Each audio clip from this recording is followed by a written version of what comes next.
Our next trait on this list I wrote to remind me what I'm talking about is inability to determine proper course of action without help. Obviously, Goku becomes better at it as he grows up, but what I'm thinking about specifically is when Bulma's kidnapped by the pterodactyl and Goku's like, oh, you're her friend, and then is still kind of confused as he's getting tied up to a tree. I've just started reading the manga, so I know that in the manga he still is really confused even as the pterodactyl's flying away, but in the Japanese audio and English dub, he's clued in by the time that he's like tied up to the tree. So he's actually a little smarter than he is in the anime than he is in the manga, just slightly. But something that really stood out to me was when Goku and Krillin meet Launch. Launch is being cornered by his policemen, and Krillin thinks the policemen are fake policemen. Goku probably doesn't know what the police are.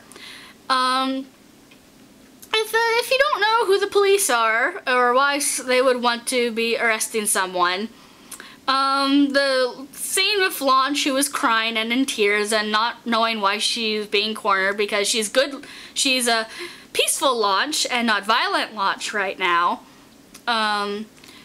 It looks really bad. But Goku doesn't really, he does not use reasoning ability to come to the conclusion that he should help her without Krillin first saying that she's in trouble. Goku has enough reasoning ability and enough of a moral compass to know that if someone's in trouble or in danger, you should help them. Krillin definitely has the perceptive ability, the informational processing ability to know immediately that Launch is in danger. Goku seems to have some informational processing issues, though he does not seem to have the same issue with informational output.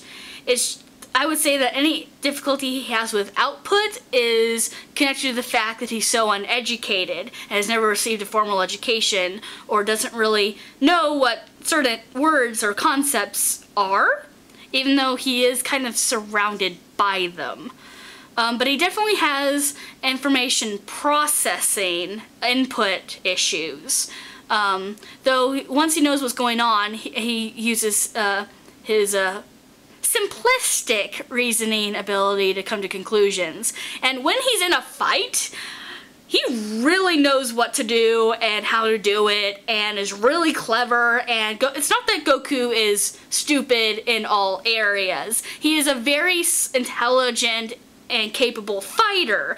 Fighting is like his special interest, and it has always been his special interest, and he's very good at it, and that's definitely where his skills lie.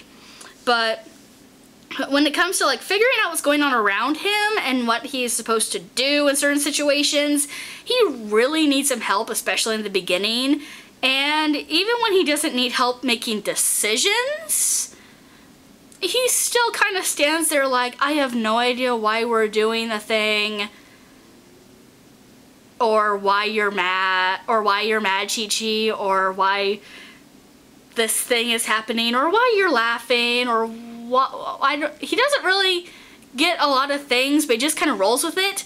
Goku always rolls with it, and that, I think, is really indicative of a neurotypical passing individual.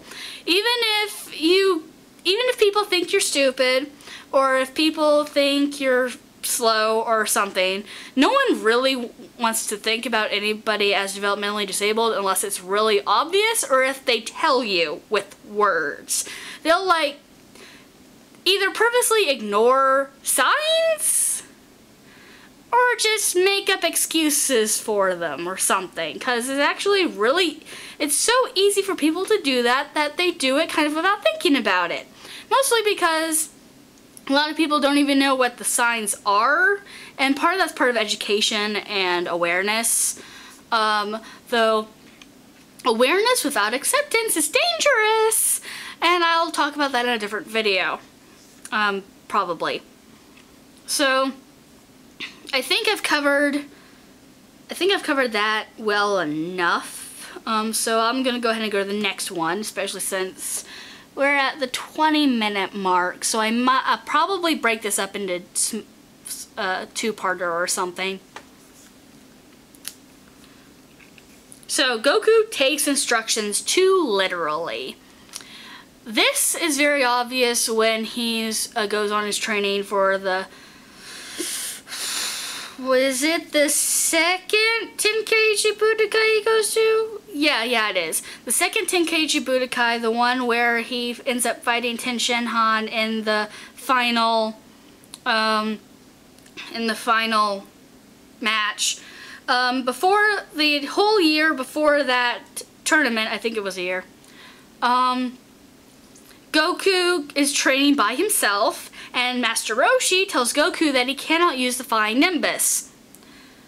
Goku uses those instructions to not use the Nimbus far too literally. He swims and runs his way to the Tenkaichi Budokai and almost doesn't make it to registration, all because Master Roshi told him not to use the Flying Nimbus. Even Master Roshi is all, why didn't you use the Flying Nimbus? And then Goku's all, you told me not to, Master Roshi! Which, that's a terrible imitation of their voices, I'm sorry. But that is classic behavior of a developmentally or intellectually disabled individual. Even me, who I actually have a report that says my reasoning ability is better than 98% of the population. That's what I want to say. But even I kind of have difficulty with that sometimes. Like if I'm not really understanding because of info processing what it is that I'm supposed to be doing, I'm going to be following instructions a bit too literally, mostly because I have no idea what's going on. And Goku does that. He's like, okay, I won't use the Nimbus. Never uses the Nimbus, even when he's not actually training anymore, and it's all, I want to go to the Tenkaichi Budokai. Whee! So that's another indication that Goku is probably is definitely developmentally disabled. And my last note is that he probably also has ADHD. He's kind of very out of sight, out of mind. He doesn't really forget people, but he's kind of like, ooh, training on a planet in space, and they teach me how to teleport, which I could have easily used to get back home, but instead I'm gonna use a spaceship. I don't know, he just seems to not really think about stuff because he gets distracted or something like that. Like, it might be ADHD, it might not be, it could just be Goku just not thinking things through and making decisions without thinking things through. But I know that a lot of autistics, like myself, though I'm not saying Goku's autistic because he had a traumatic brain injury when he was a baby. Autism is something you're just born with. So Goku, developmentally disabled because he hit his head after he fell into a ravine when he was a little baby child. Me, just born with it. But a lot of autistics also have ADHD. It's, the word is comorbidity. I don't really like that word because it sounds like we're going to die just because we have stuff. But, it's what the word is. So that's just kind of there because he strikes me as having ADHD. And that's all that's in my notes right now. We're at 24 minutes, almost 25 minutes almost. So I'm going to wrap up the video now.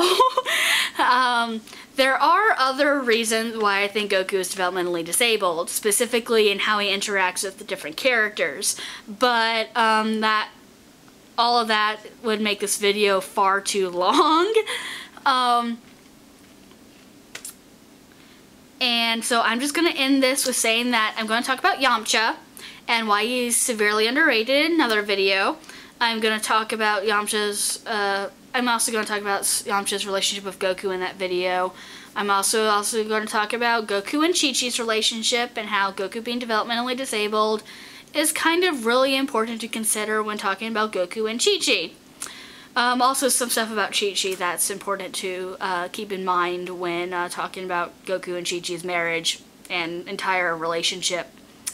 I'll also probably talk about Gohan and Piccolo and some other stuff at some point. So I'm happy to be making videos again, and I'll talk to you later, YouTube. Bye!